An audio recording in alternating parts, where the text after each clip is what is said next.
Selles videos jätkame Tartu Oskar Lutsu nimelise linnaraamatukogu peaspetsialisti Reet Moppeli lugemissoovituste nimekirjaga, mis on mõeldud 13 kuni 17 aastastele. Nimekiri ise näeb välja järgmine. Hakkamegi siis selle nimekirjaga lähemalt tutvust tegema. Esiteks, Kuristik rukkis.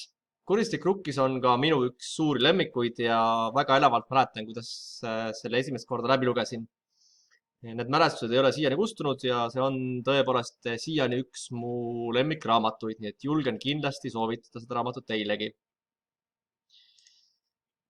Kuristik rukkis on Jerome David Salingeri romaan, mis algselt valmis järjejutuna 1945 kuni 1946 aastal ning hiljem siis raamatuna USA-s ja Suurbritannias 1951 aastal. Ja tänapäeval peetakse seda romaani üheks tuntumaks teismeliste mässumeelsust ja maailmavalu käsitlevaks kirjandusteoseks. Ja seda raamatut on müüdud üle 65 miljoni eksemplari praeguseks. Nii et see näitab, et raamat ei ole ainult minu ja Reet Moppeli üks suuri lemmikuid, vaid ka väga paljude teiste inimeste suuri lemmikuid ja mõjutajaid nende eluteel. Nii et kindlasti soovitame sulle võtta raamatu Kuristik rukkis kätte ning läbi lugeda. Läheme ka nimekirja juurde tagasi. Kohalt number 2 leiame Allakäigutrepist üles. Kaunis huvitav sõnademäng pealkirjas Allakäigutrepist, aga ülesse.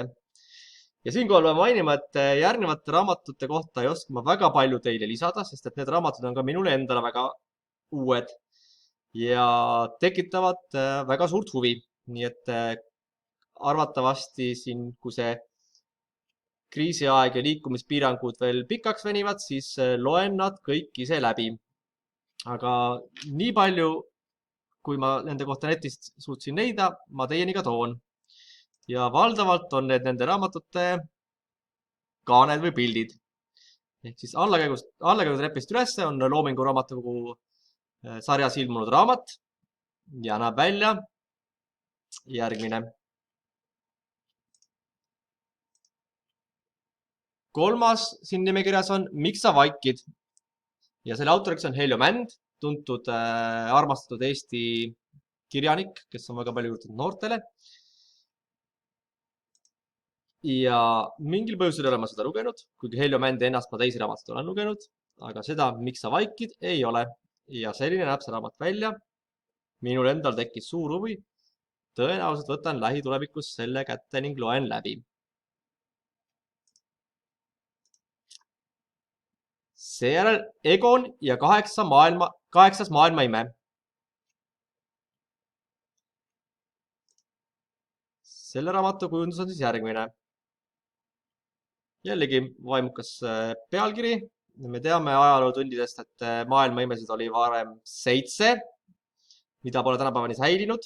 Nii et kui oled ajalootunnist tähelepanu pööranud, siis peaksid mäletama neid 7 maailmaimet. Siin on keegi Egon siis avastanud 8. tõenäoliselt. Mis raamatust täpselt juttu on, seda ei oska teile öelda, kuid kindlasti uurin varsti ise järgi ja loen ka selle raamatu läbi. Järgmine siin nimekirjas on Puust palvehelmed. Puust palvehelmete kujundus on järgmine. Jällegi väga huvitav. Arvatavasti teen selle raamatuga isegi lähiajal tutvust. Ja viimaseks, 6. Matk naeratuse eest. Selle raamatu kohta ma nüüd leidsin pisut rohkem infot. Nimelt tegemist on Poola autori teosega ja tuntud Poola kirjaniku jutustus 2 Varssavi poisi seiklustest, kes peavad sõitma vanematele järele mere äärde, kuid kaotavad piletiraha ja otsustavad reisida autostopiga ehk siis hääletamisega. Nii teevad nad reisi läbi terve Poola. See raamat tundub mulle eriti huvitav. Näeb ta välja selline. Ja miks ta tundub mulle eriti huvitav, on seetõttu, et olen ise nooruses päris palju hääletanud ning hääletamise teel Eesti ühest otsast teisi reisinud.